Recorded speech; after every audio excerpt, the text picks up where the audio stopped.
Hello नमस्कार साथियों, example 91 में आप सभी का स्वागत है। चलिए आज हम लोग एनसीईआरटी और एससीईआरटी पे दोस्तों हम लोग वीडियो बनाने जा रहे हैं। एनसीईआरटी और एससीईआरटी पे दोस्तों क्लास 6 से लेकर 12 तक का है। आप भाई बहनों से गुजारिश है आप लोग इस वीडियो को जरूर से जरूर देखिएगा और अपने दोस्तों के बीच वीडियो को शेयर कीजिएगा दोस्तों। चलिए हम लोग नेक्स्ट क्वेश्चन की ओर चलते हैं। आपका 70 क्वेश्चन इसमें डिस्कशन कराया जाएगा दोस्तों। 70 क्वेश्चन कराया जाएगा जो भी एग्जाम में आने की प्रबल संभावना है दोस्तों। चलिए हम लोग आगे चलते हैं, क्वेश्चन नंबर की ओर बढ़ते हैं। चैप्टर आपका है भारतीय संघवाद और केंद्र राज्य संबंध के विशेष राज्य एवं वर्ग दोस्तों। इससे 2 क्वेश्चन हर एक एग्जाम में पूछा जाता है दोस्तों, इसलिए हम लोग चलते हैं क्वेश्चन नंबर 1 की ओर बढ़ते हैं। देखिए क्वेश्चन नंबर 1 क्या बोला जा रहा है दोस्तों। देखिए 1 बोला जा रहा है आपका कि संसदीय प्रणाली वाली सरकार को अन्य किस नाम से जाना जाता है। तो संघीय सरकार के रूप में। किस नाम से दोस्तों? संघीय सरकार के रूप में जाना जाता है, संघीय सरकार दोस्तों। चलिए हम लोग नेक्स्ट क्वेश्चन की ओर चलते हैं। क्वेश्चन नंबर 2 देखिए। क्वेश्चन नंबर 2 बोला जा रहा है संविधान में निम्नलिखित में से किस पद की व्यवस्था नहीं की गई है। तो उप प्रधानमंत्री की संविधान में व्याख्या नहीं की गई दोस्तों। किसकी नहीं की गई? उप प्रधानमंत्री का दोस्तों। उसको राज्यसभा उपाध्यक्ष का किया गया है, लोकसभा उपाध्यक्ष का, विधानसभा के उपाध्यक्ष का, ये सब का किया गया है दोस्तों, लेकिन उप प्रधानमंत्री का संविधान में व्याख्या नहीं किया गया है। चलिए हम लोग नेक्स्ट क्वेश्चन की ओर चलते हैं। क्वेश्चन नंबर 3 देखते हैं दोस्तों। क्वेश्चन नंबर 3 थोड़ा और ऊपर कर लेते हैं। देखिए क्वेश्चन नंबर 3 बोला जा रहा है दोस्तों कि किसी राज्य को विशेष दर्जा प्रदान करने में केंद्रीय सरकार का निर्धारित निम्नलिखित में से क्या होता है। देखिए ऑप्शन देखिए 1 नंबर के केंद्रीय सहायता का अधिकांश प्रतिशत सहायता अनुदान के रूप में होगा। क्या होगा दोस्तों? सहायता अनुदान के रूप में होगा। फिर देखिए फिर आपका हो जाएगा कुल सहायता की प्रतिशत के रूप में ऋण की राशि कम होगा। आपका 1 और 2 दोनों सही था दोस्तों। चलिए हम लोग नेक्स्ट क्वेश्चन की ओर चलते हैं। क्वेश्चन नंबर 4 देखिए। 4 में क्या बोला जा रहा है साथियों? 4 में बोला जा रहा है कि किसी आयोग की अनुशंसा के आधार पर पंजाब पुनर्गठन अधिनियम के द्वारा पंजाब और हरियाणा के राज्य गठित किए गए थे। तो ये धर आयोग के सिफारिश पर पंजाब और हरियाणा राज्य को गठित किया गया। किसके द्वारा दोस्तों? धर आयोग के द्वारा दोस्तों। धर आयोग आपका ऑप्शन नंबर 1 है दोस्तों, इसको आप लोग याद कर जाइएगा। चलिए नेक्स्ट क्वेश्चन की ओर हम लोग चलते हैं। क्वेश्चन नंबर 5 चलते हैं। 5 में देखिए 5 में क्या बोला जा रहा है दोस्तों?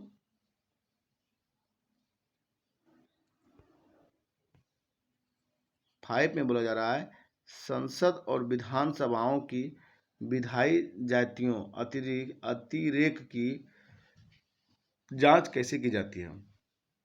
संसद और विधानसभाओं की विधायी जातियों की जांच कैसे की जाती है। तो दोस्तों ये न्यायिक समीक्षा के द्वारा। तो कैसे जांच की जाती है? न्यायिक समीक्षा के द्वारा। चलिए हम लोग नेक्स्ट क्वेश्चन की ओर बढ़ते हैं।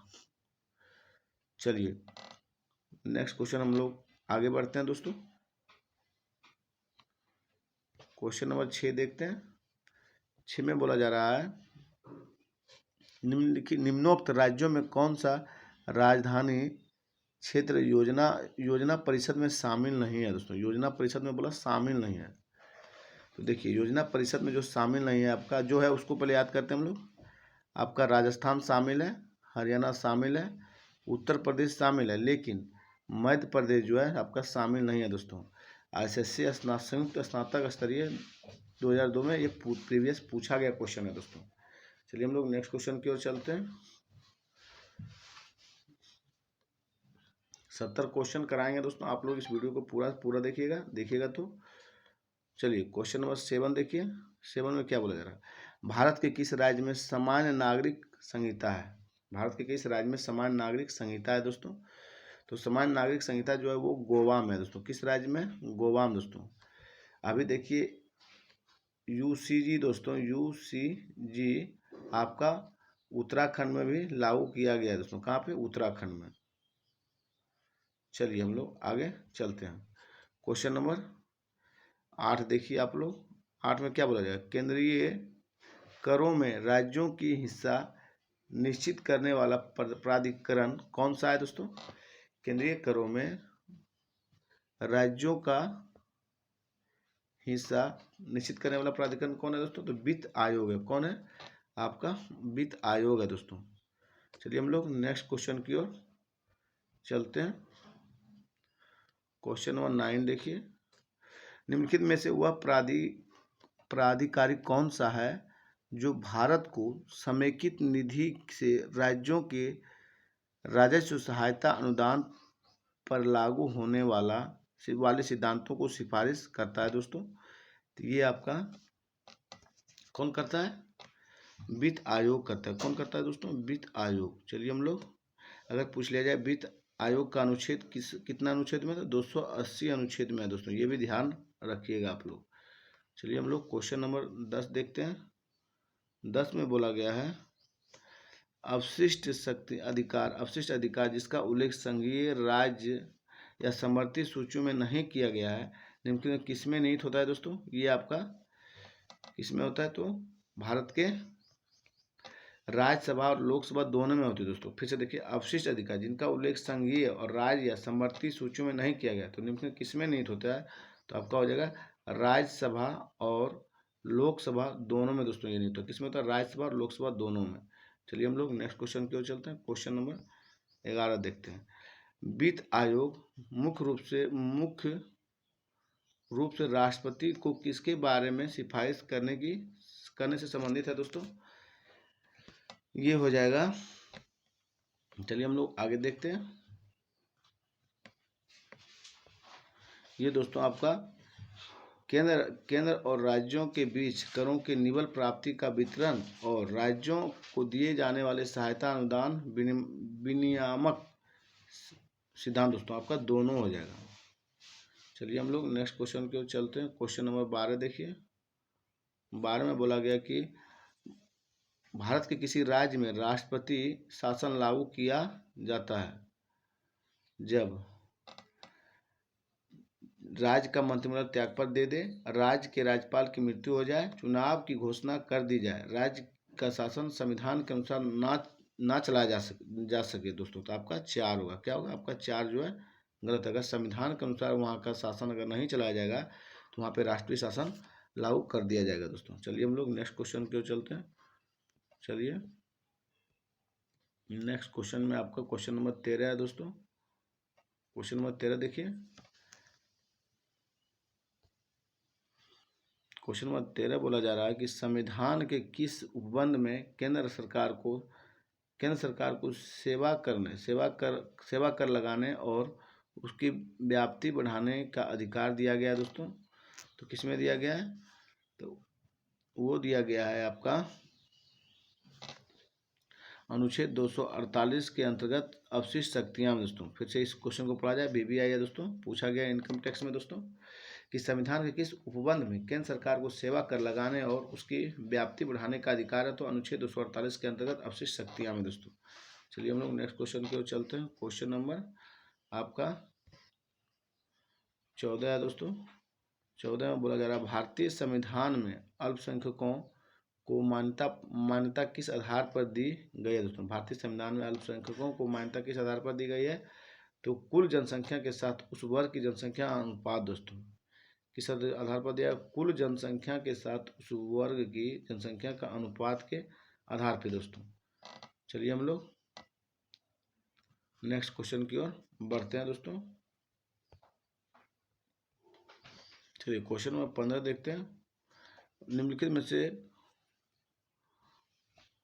में से कौन सा कर संविधान द्वारा केवल और पूर्णतः केंद्र सरकार को सौंपा गया है दोस्तों? तो ये सौंपा गया आपका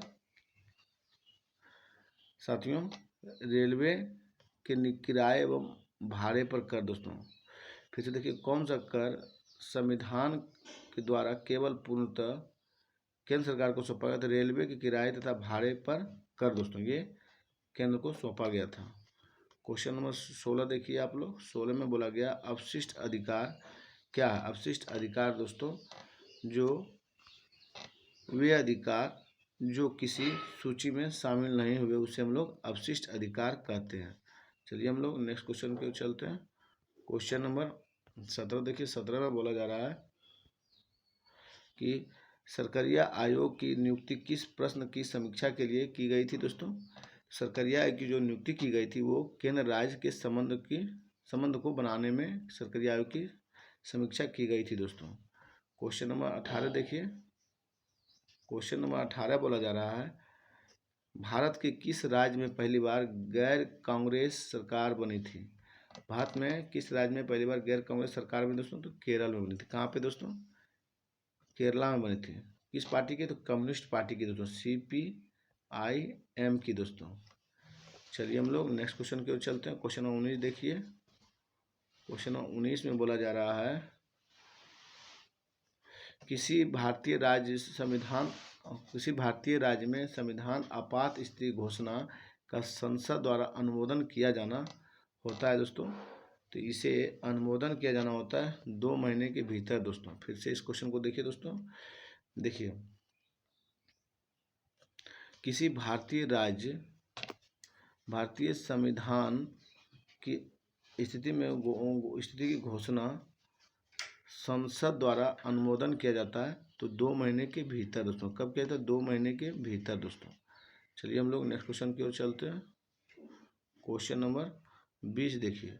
भारत में अवशिष्ट शक्तियाँ निहित है। अवशिष्ट शक्तियाँ केंद्र के पास निहित है दोस्तों, केंद्रीय सरकार में। किसमें निहित है?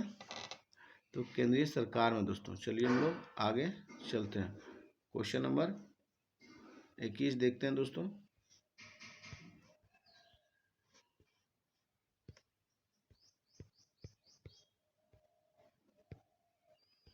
देखिए, क्वेश्चन नंबर 21 में बोला जा रहा है भारत के राज्य किस क्षेत्र में केंद्र से अधिक स्व सहायता की मांग कर रहे हैं दोस्तों? भारत के राज्य किस क्षेत्र में केंद्र से अधिक स्व सहायता की मांग कर रहे हैं? तो ये वे कर रहे हैं किस क्षेत्र में दोस्तों? आप लोग जल्दी से कमेंट कीजिए। विधायी कानूनी शक्ति में दोस्तों, प्रशासन में भी ज़्यादा शक्ति मांग रहे हैं, अब वित्तीय में दोस्तों, मतलब वित्तीय मतलब धन सहायता में दोस्तों, उपर्युक्त सभी में वे मांग रहे हैं सहायता दोस्तों। नेक्स्ट क्वेश्चन देखिए। क्वेश्चन नंबर आपका 22 है दोस्तों। भारतीय संविधान में राज्य की शक्तियाँ एवं कार्य किस प्रकार विभाजित किए गए हैं?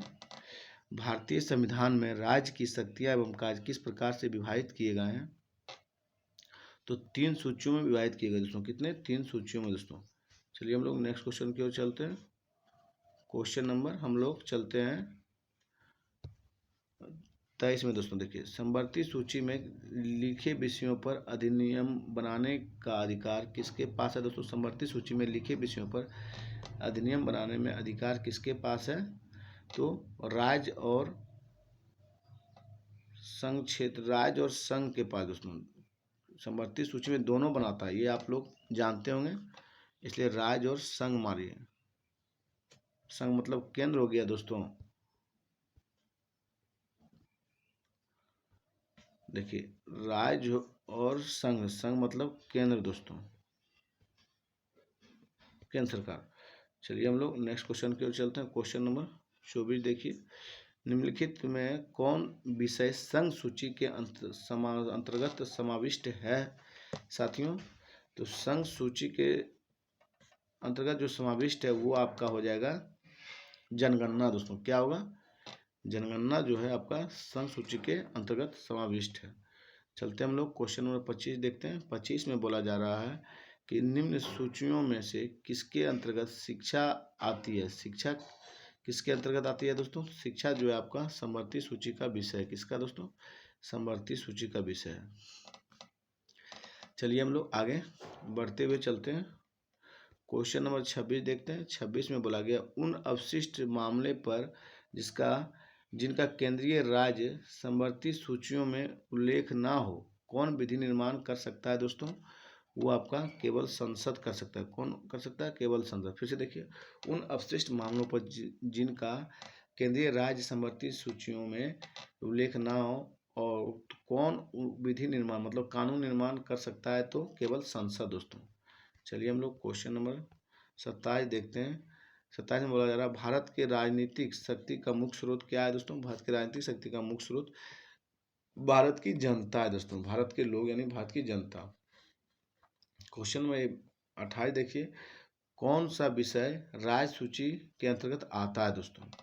तो आपका कृषि जो है ये आपका राय सूची के अंतर्गत आता है। उसके बाद शिक्षा समवर्ती सूची, दंड विधि भी समवर्ती सूची, रक्षा आपका संघ सूची का विषय। किसका दोस्तों? संघ सूची का। चलिए हम लोग आगे चलते हैं। क्वेश्चन नंबर आपका है 29 दोस्तों, संघ सरकार द्वारा अर्जित कौन सा राजस्व को राज्य सरकार में वितरित नहीं किया जाता है दोस्तों? संघ सरकार द्वारा अर्जित कौन सा राजस्व जो टैक्स होता है राज्य सरकारों में वितरित नहीं किया जाता है, वो दोस्तों आपका कौन होगा? तो वो आपका इनमें से कोई नहीं दोस्तों, सभी जो है राज्य सरकार के द्वारा नहीं बांटा जाता है। राज्य सरकार उत्पाद शुल्क, आयकर और सीमा शुल्क दोस्तों ये संघ सरकार का कर्ज है दोस्तों, मतलब कर है, राजस्व है दोस्तों। चलिए हम लोग आगे बढ़ते हुए चलते हैं नेक्स्ट क्वेश्चन की ओर। क्वेश्चन नंबर आपका हो जाएगा दोस्तों 30। देखिए 30 में क्या बोला, भारतीय संविधान की समवर्ती सूची की धारणा किस देश के संविधान से ली गई है दोस्तों? तो ये लिया गया ऑस्ट्रेलिया संविधान से। किससे दोस्तों? ऑस्ट्रेलिया से। भारतीय संविधान की समवर्ती सूची की धारणा किस देश के संविधान से लिया गया? ऑस्ट्रेलिया के संविधान से दोस्तों। चलते हैं हम लोग नेक्स्ट क्वेश्चन की ओर। क्वेश्चन नंबर 31 देखते हैं, भारतीय संविधान के अंतर्गत अवशिष्ट अधिकार का अर्थ क्या होता है? अवशिष्ट अधिकार का अर्थ होता है दोस्तों कि अधिकार जिनको केंद्रीय सूची, राज्य सूची और समवर्ती सूची में स्पष्ट रूप से शामिल नहीं किया गया। चलिए हम लोग नेक्स्ट क्वेश्चन की ओर चलते हैं। क्वेश्चन नंबर आपका आ जाएगा 32। देखिए 32 में पूछ रहा है, कौन विषय हमारे संविधान की समवर्ती सूची में शामिल नहीं है दोस्तों? कौन जो है हमारे संविधान की समवर्ती सूची में शामिल नहीं है? तो आप लोग जल्दी से कमेंट कीजिए। शेयर बाजार तथा भावी यानी फ्यूचर्स बाजार दोस्तों, ये आपका जो है समवर्ती सूची का विषय नहीं, ये संघ सूची का विषय है दोस्तों। चलिए हम लोग नेक्स्ट क्वेश्चन की ओर चलते हैं। क्वेश्चन 33 देखिए, 33 में क्या बोला जा रहा है, केंद्र और राज्य के बीच केंद्रीय संसाधनों के निर्णय पर परामर्श करने के लिए राष्ट्रपति द्वारा किस निकाय का गठन किया जाता है? आप लोग जानते हैं, ट्रैफिक आयोग, वित्त आयोग, योजना आयोग, कराधान जांच आयोग। किसका किया जाता है? आप लोग जल्दी से बताइए।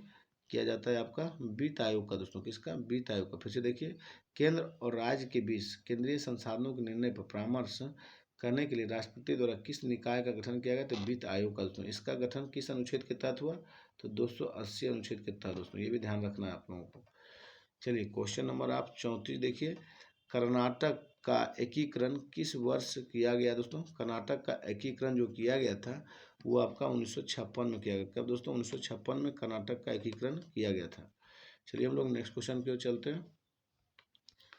क्वेश्चन नंबर 35 देखते हैं, संघ राज्य सूची प्रमुख विशेषता। संघ जो है राज्य की प्रमुख विशेषता है, तो ये शक्ति पृथक्करण का सिद्धांत है। किसका दोस्तों? शक्ति पृथक्करण का सिद्धांत है कि संघ राज्य की प्रमुख विशेषता है। चलते हैं हम लोग आगे चलते हैं। क्वेश्चन नंबर 36 देखिए, किस वर्ष में भाषाई आधार पर राज्यों का पुनर्गठन किया गया था दोस्तों? बार बार ये सवाल पूछा गया जाता है दोस्तों। देखिए एसएससी सीजीएल में पूछा गया, 10+2 स्टेनोग्राफर में भी पूछा गया दोस्तों, अभी बीपीएससी में भी बहुत बार पूछा गया है। ये 1956 में भाषाई आधार पर राज्यों का पुनर्गठन किया गया था दोस्तों। अब पहला राज्य कौन था? तो आंध्र प्रदेश था दोस्तों, ये भी आप लोग याद रखिएगा। क्वेश्चन नंबर 37 देखिए, किस सीमित आयोग ने केंद्र और राज्यों के संबंध की जांच की है दोस्तों? तो कौन जांच किया है? किस समिति आयोग ने केंद्र और राज्यों के संबंध की जांच किया है? तो सरकारिया आयोग दोस्तों। कौन किया था? सरकारिया आयोग। चलिए हम लोग ऑप्शन नंबर सी देखते हैं, सरकारिया आयोग यहीं पे दिया गया है। चलिए अशोक मेहता समिति जो है दोस्तों 2 स्तरीय पंचायती व्यवस्था को दिए थे। इंद्रजीत गुप्ता समिति दोस्तों ये चुनाव संबंधित दिए थे। अब बोहरा समिति दोस्तों चुनाव में जो अपराधी वर्ग के लोग होते हैं उनका संबंध बोहरा समिति से है दोस्तों। चलिए हम लोग आगे नेक्स्ट क्वेश्चन की ओर चलते हैं। क्वेश्चन नंबर 38 देखिए, आधारित लोकतंत्र किससे संबंधित है? आधारित लोकतंत्र जो है आपका उपर्युक्त सभी से संबंधित है दोस्तों। शक्ति का हस्तांतरण से है दोस्तों, जैसे आपका हो गया लोक केंद्र सरकार, फिर राज्य सरकार, फिर पंचायती में आपका हो जाता है पंचायती सरकार और नगर निकाय दोस्तों, दोनों हो जाएगा। तीन स्तर में बांटा गया। और शक्तियों का विकेंद्रीकरण दोस्तों, शक्ति को कम किया गया, केंद्र सरकार से बांट के राज्य को दिया, राज्य को फिर पंचायत को दिया, फिर नगर को दिया, फिर पंचायती राज प्रणाली, तीनों आपका इसमें हो जाएगा लोकतंत्र से संबंधित दोस्तों। चलिए हम लोग नेक्स्ट क्वेश्चन की ओर चलते हैं। नेक्स्ट क्वेश्चन में हम लोग आते हैं। हम लोग क्वेश्चन नंबर आगे क्या दिया गया देखते हैं हम लोग। क्वेश्चन नंबर 39 में आपका बोला गया है साथियों कि निम्नलिखित में से किस समिति की रिपोर्ट में लोकपाल और लोकायुक्त की संस्थाओं की स्थापना की सिफारिश की गई है दोस्तों। तो देखिए लोकपाल और लोकायुक्त संस्थाओं की स्थापना को सिफारिश की गई थी, ये किया गया था प्रथम प्रशासनिक सुधार आयोग में। कब किया गया था दोस्तों? चलिए हम लोग देखते हैं। प्रथम प्रशासनिक सुधार आयोग में ये किया गया था दोस्तों। लोकपाल बिल कब पेश किया गया था? 1968 में दोस्तों, ये भी आप लोग ध्यान रखिएगा। चलिए हम लोग नेक्स्ट क्वेश्चन की ओर चलते हैं। क्वेश्चन नंबर आपका 40 है। 40 में देखिए, त्रिभाषा सूत्र सिफारिश किस समिति ने की थी दोस्तों? तो त्रिभाषा सूत्र की जो सिफारिश किया था ये आपका किया था दोस्तों, किसने किया था दोस्तों? त्रिभाषा सूत्र की सिफारिश किस समिति ने की थी? तो कोठारी समिति दोस्तों। कौन किया था? कोठारी समिति। चलिए हम लोग नेक्स्ट क्वेश्चन पे चलते हैं। क्वेश्चन नंबर 41 देखिए, निम्नलिखित में से क्या संघ राज्य क्षेत्र नहीं है? क्या संघ राज्य क्षेत्र नहीं है पूछा है दोस्तों। तो नागालैंड आपका संघ राज्य क्षेत्र के अंतर्गत नहीं आता है, लक्षद्वीप आता है, दादरा नगर हवेली आता है, पुडुचेरी आता है दोस्तों। चलिए हम लोग क्वेश्चन नंबर 42 देखते हैं। भारत संघ कितने राज्य हैं? भारत संघ में कितने राज्य हैं? तो 28 राज्य हैं और 8। भारत संघ में कितने राज्य पूछा गया दोस्तों? तो 28 हैं। यहाँ राज्य पूछा गया, मतलब केंद्र में कितने राज्य हैं दोस्तों? 28 राज्य हैं। और अगर संघ शासित प्रदेश पूछता तो आपका 8 हो जाता। चलिए हम लोग नेक्स्ट क्वेश्चन की ओर बढ़ते हैं। क्वेश्चन नंबर 43 देखिए, प्रथम भाषाई राज्य किसे बनाया गया दोस्तों? प्रथम भाषाई राज्य आपका आंध्र प्रदेश को बनाया गया था, ये आप लोग जान रहे हैं। क्वेश्चन नंबर 44 देखिए, लोक लेखा समिति कितने सदस्य होते हैं? लोक लेखा समिति में दोस्तों आपका 22 सदस्य होते हैं। कितने? 22 दोस्तों। इस 22 सदस्य में वो भी 15 लोकसभा से और 7 आपका राज्यसभा से दोस्तों, RS से दोस्तों, राज्य लोक सेवा आयोग से, राज्यसभा दोस्तों। चलिए हम लोग आगे चलते हैं। 30 सदस्य आपका प्राक्कलन समिति से होते हैं, ये भी ध्यान रखना है। 45 देखिए, शासन व्यवस्था के में सर्वोच्च सत्ता केंद्रीय प्राधिकार तथा उसकी विभिन्न अनुशासनिक इकाइयों के बीच बट जाती है। तो दोस्तों फिर से देखिए, डैश शासन व्यवस्था में सर्वोच्च सत्ता केंद्रीय प्राधिकार तथा उसकी विभिन्न अनुषांगिक इकाइयों के बीच बढ़ जाती है तो दोस्तों उसे हम लोग क्या कहते हैं? संघवाद कहते हैं। क्या कहते हैं दोस्तों? संघवाद कहते हैं।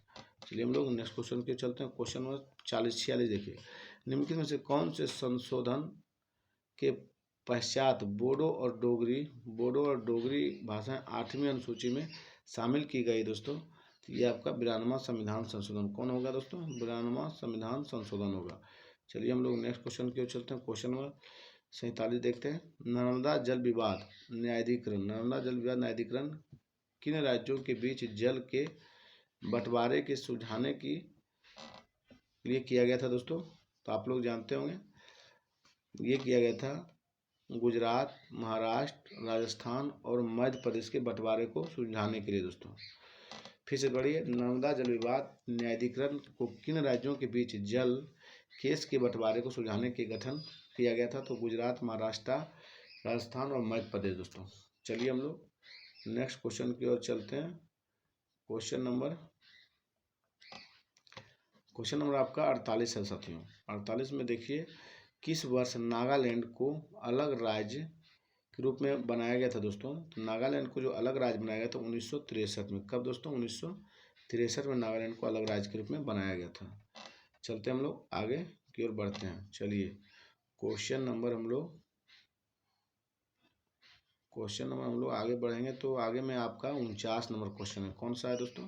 49 है। देखिए 49 नंबर आपका बोल रहा है कि एक संघीय राष्ट्र में शक्तियों का वितरण होता है। एक संघीय राष्ट्र में शक्तियों का वितरण क्या होता है दोस्तों? एक संघीय राष्ट्र में शक्तियों का वितरण होता है तो वो होता है आपका केंद्र और राज्यों के बीच बंटवारा दोस्तों, शक्तियों का वितरण होता है आपका ऑप्शन नंबर ए दोस्तों। चलिए हम लोग नेक्स्ट क्वेश्चन की ओर चलते हैं।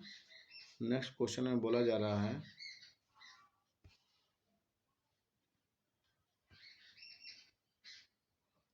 देखिए क्वेश्चन नंबर 50 में बोला जा रहा है कि निम्नलिखित में कौन सा लक्षण संघीय सरकार के अनुरूप नहीं है, पूछा गया नहीं है। तो चलिए हम लोग देखते हैं जो है, पहले उसे पढ़ते हैं दोस्तों। राज्य सरकारें केंद्र सरकार के एजेंट के रूप में काम करते, ये है दोस्तों। फिर केंद्र और राज्यों की दोनों सरकारों संविधान से शक्तियां प्राप्त करती, ये भी है आपका, ये दोनों है, यहाँ नहीं खोजना। फिर सरकार के दो स्पष्ट स्तर हैं, राज्य सरकार और केंद्र सरकार, ये आपका जो दिया गया है ये भी सही है दोस्तों। लेकिन संघीय सरकार के अनुरूप नहीं है तो वो केंद्र तथा राज्य की दोनों सरकारों की समन्वित प्रतिष्ठा है, दोनों की समन्वित प्रतिष्ठा नहीं है दोस्तों। इससे ज़्यादा प्रतिष्ठा केंद्र की है, इसलिए आपका नेगेटिव आपका थर्ड है दोस्तों। चलिए हम लोग क्वेश्चन नंबर 51 चलते हैं। केंद्र राज्य संबंध की जांच करने के लिए निम्नलिखित में से किस आयोग का गठन किया जाता है? तो केंद्र राज्य संबंधों की जांच करने के लिए किस आयोग का गठन किया जाता है? तो आप लोग जानते हैं सरकारिया आयोग का गठन किया जाता है। किसका दोस्तों? सरकारिया आयोग का। चलिए हम लोग आगे बढ़ते हैं। 50 क्वेश्चन हम लोग देख लिए हैं दोस्तों। 51 हम लोग कंप्लीट कर लिए हैं। अभी हम लोगों को 20 क्वेश्चन और कंप्लीट करना है। चलिए क्वेश्चन नंबर 52 देखिए, कौन सा लक्षण संघीय सरकार के अनुरूप नहीं है दोस्तों? संघीय सरकार के अनुरूप नहीं पूछा गया। तो केंद्र तथा राज्य दोनों सरकारों की सम्मिलित प्रतिष्ठा है दोस्तों, ये आपका सही है दोस्तों।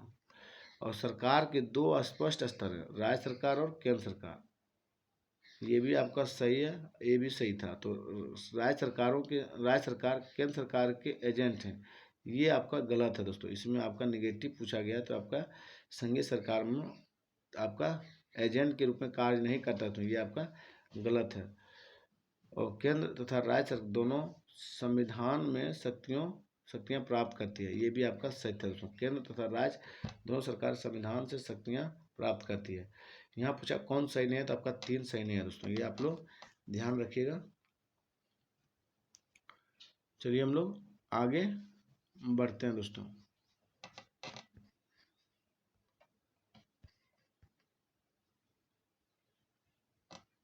चलिए क्वेश्चन नंबर हम लोग 53 देख रहे हैं। 53 बोला जा रहा है, भारत में संघीय वित्त फेडरल फाइनेंस संबंध रखता है दोस्तों। तो किससे रखता है? राज्यों एवं केंद्र के बीच वित्त से दोस्तों। किससे रखता है? राज्यों एवं केंद्र के बीच वित्त से दोस्तों फाइनेंसी सपोर्ट रखता है दोस्तों। चलिए हम लोग आगे चलते हैं। क्वेश्चन नंबर 54 देखिए, 54 क्या बोला जा रहा है? 54 में दोस्तों आपको बोला जा रहा है, विकेंद्रीकरण प्रणाली की सिफारिश किसने की थी दोस्तों? विकेंद्रीकरण प्रणाली की सिफारिश किसने की थी? तो आप सभी जानते हैं, बलवंत राय मेहता समिति के द्वारा ये किया गया था दोस्तों। ये 3 स्तरीय पंचायती राज की स्थापना कब किए थे दोस्तों? तो ये 1957 में किए थे। कब दोस्तों? 1957 में, ये ध्यान रखिए, बहुत इंपॉर्टेंट है दोस्तों।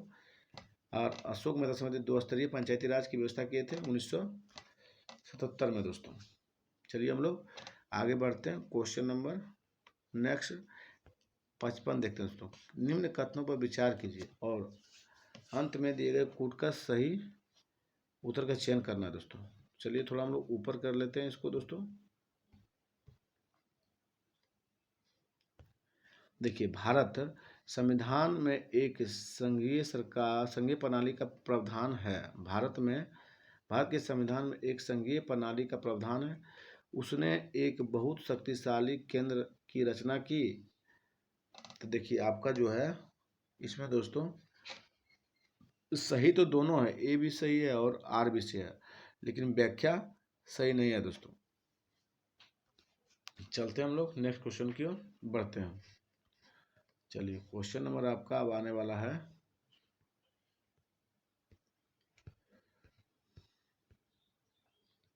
56। देखिए दोस्तों 56 में बोला जा रहा है कि भारत में संघवादिता व्यवहारिक नहीं है। भारत में जो है ना संघवादिता व्यवहारिक नहीं है।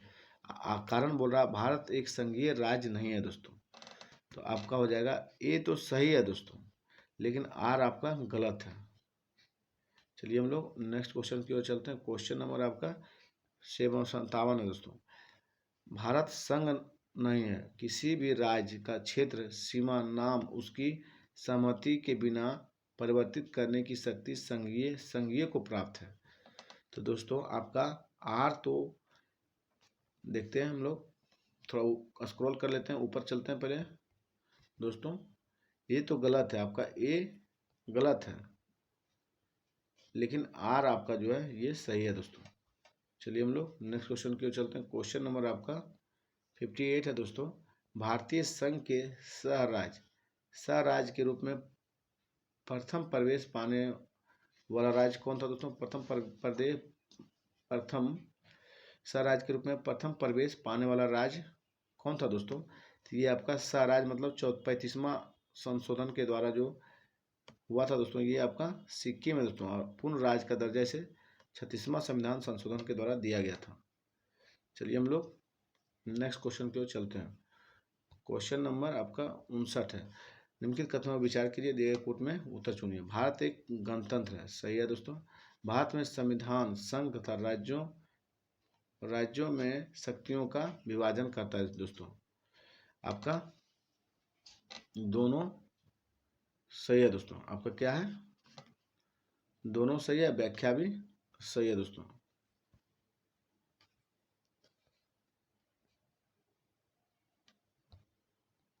व्याख्या भी आपका सही है दोस्तों। चलिए हम लोग आगे बढ़ते हैं। क्वेश्चन नंबर आप 60 देखिए। 60 में क्या बोला जा रहा है? केंद्र राज्यों के मध्य वित्त का बंटवारा किया जाता है। केंद्र व राज्यों के बीच मध्य वित्त का बंटवारा किया जाता है।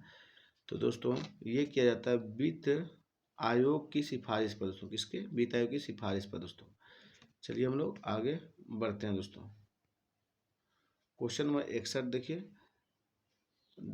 नीचे दिए गए वक्तव्य दिए गए हैं कि ए और आर को चुनना है दोस्तों। केंद्र राज्य संबंधों पर पुनर्विचार की मांगे बढ़ती रही है। राज्यों के पास विकास कार्यों के पर्याप्त साधन नहीं है दोस्तों। राज्यों के पास जो है विकास कार्यों के लिए पर्याप्त साधन नहीं उपलब्ध है। चलिए हम लोग आगे ऑप्शन देखते हैं।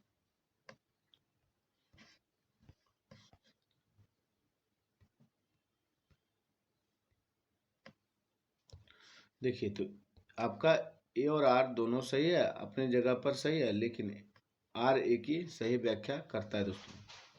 चलिए हम लोग नेक्स्ट क्वेश्चन की ओर चलते हैं। क्वेश्चन नंबर आपका 62 दिया गया है दोस्तों। भारत में केंद्र राज्य संबंध निर्भर करते हैं दोस्तों। भारत में केंद्र राज्य संबंध निर्भर करते हैं। तो केंद्र राज्य को जो संबंध जो निर्भर करते हैं वो आपका करते हैं दोस्तों। चलिए हम लोग देखते हैं। संवैधानिक प्रावधान पर करते हैं, परंपराओं और व्यवहारों पर भी करते हैं, और न्यायिक व्याख्याओं पर भी करते हैं, और बातचीत के लिए यंत्र विन्यास पर भी करते हैं दोस्तों। प्रयुक्त चारों सही आपका। चलिए हम लोग नेक्स्ट क्वेश्चन की चलते हैं। क्वेश्चन नंबर हम लोग 63 देखते हैं। कौन भारत में संघ राज्य संबंध से संबंधित है दोस्तों? नहीं है दोस्तों। क्या बोला गया? कौन भारत में संघ राज्य संबंध से संबंधित नहीं है?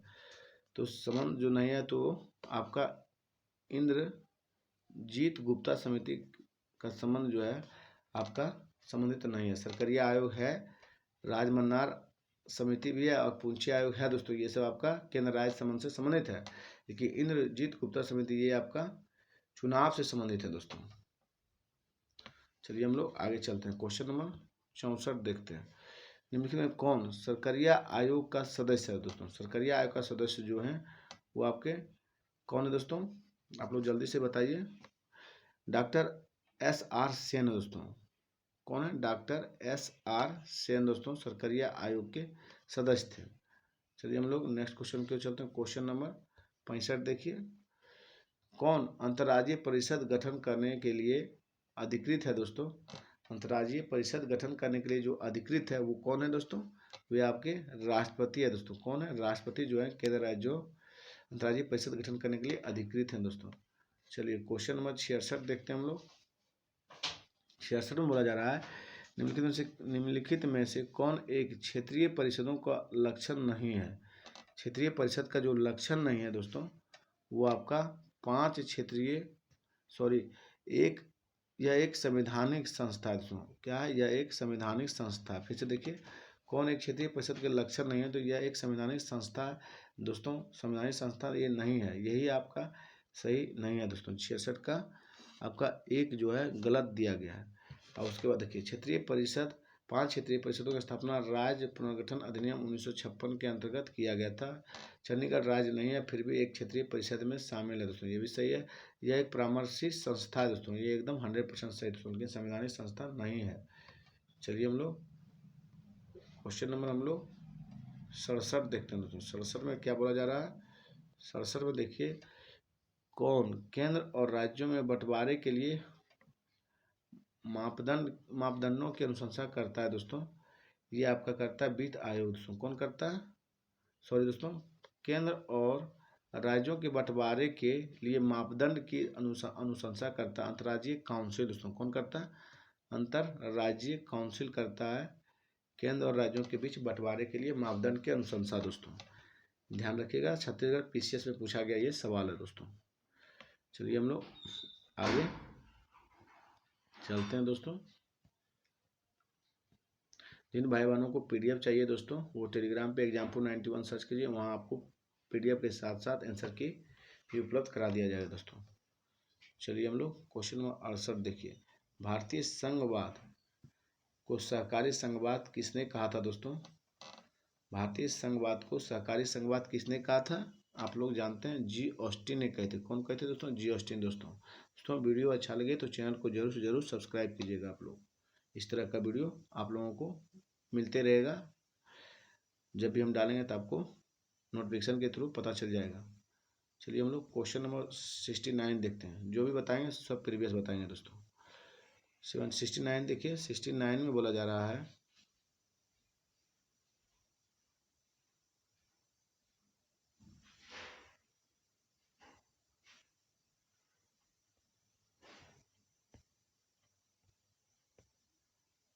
चलिए हम लोग क्वेश्चन नंबर 67 देख रहे थे दोस्तों।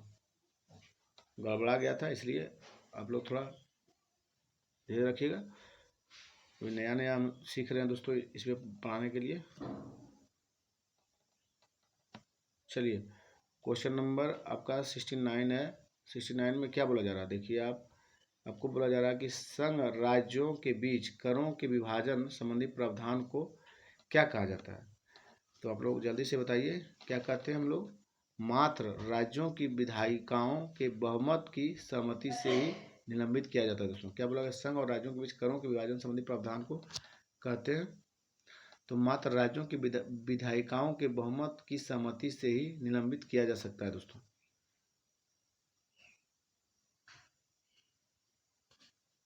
चलिए हम लोग नेक्स्ट क्वेश्चन की ओर चलते हैं। क्वेश्चन नंबर आपका 70 है दोस्तों। 70 में आप देखिए